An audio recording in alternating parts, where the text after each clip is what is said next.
Hi sophomores, this week we're going to be talking about different communication styles. But first, to start off, I want you to pause this video and watch the TED Talk that's titled Weird or Just Different by Derek Severs.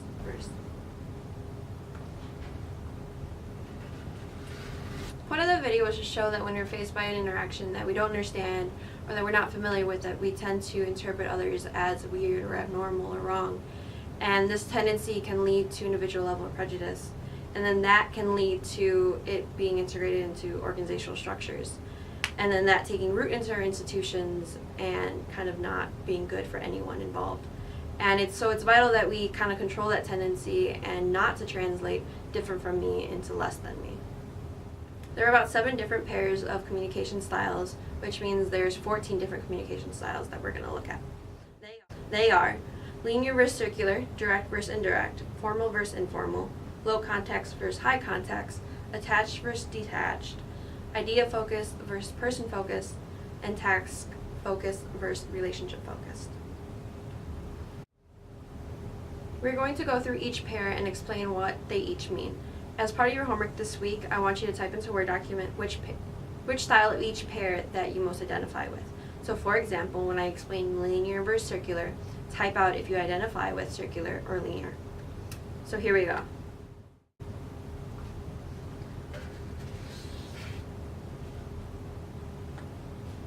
Linear communication is when communication is conducted in a straight line moving in a linear way toward the main point.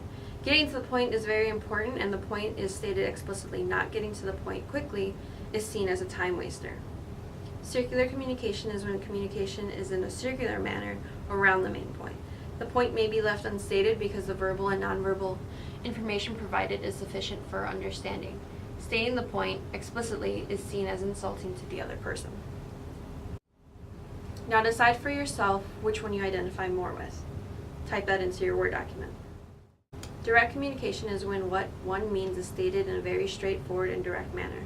There is no beating around the bush. Directness is equated with honest and respect for the other person. Indirect communication happens when meaning is conveyed by subtle means such as nonverbal behavior and stories, suggestions, or implications. Indirectness is equated with politeness and respect for the other person.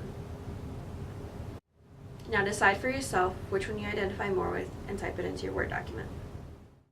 Formal communication is governed by strict rules regarding things as forms of address, ways to address people of different ages and statuses, topics that can and cannot be discussed, etc.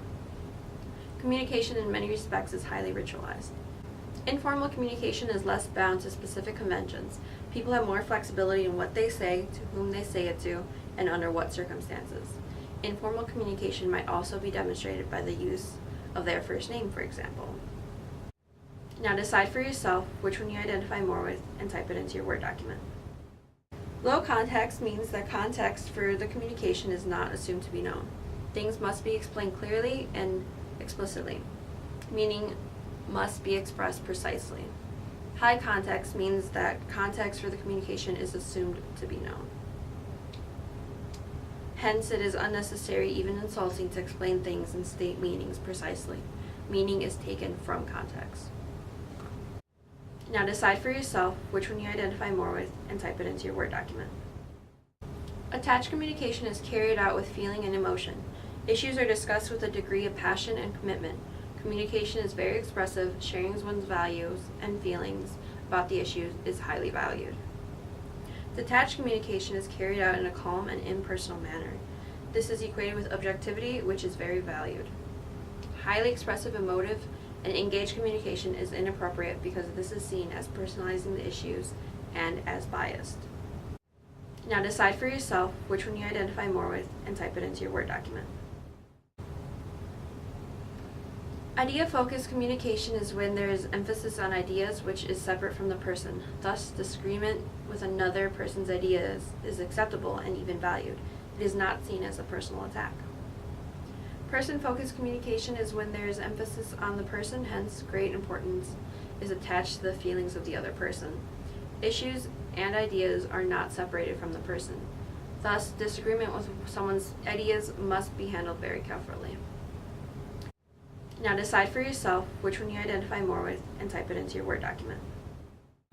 In task focused communication, communication focuses on the task at hand and getting it done. The other person's feelings are secondary. Group harmony is secondary to task completion. In relationship-focused communication, communication is focused on relationships. Maintaining group harmony is central. The task is secondary. Task completion must not come at the expense of the group or the person. Now decide for yourself which one you identify with more and type it into a Word document. Now that you know all the differences between all the different communication styles, I want you to answer the following questions in that same Word document. What are some examples of how you've seen these styles at work in your life? Have you found yourself in conflict related to these styles? How did you deal with it? And finally, how do these styles relate to leadership? Submit that to Canvas under the different communication styles homework. I would like to leave you with a graphic that speaks to the different levels of communication today. Think of this as you complete your homework and how you communicate in your day-to-day life.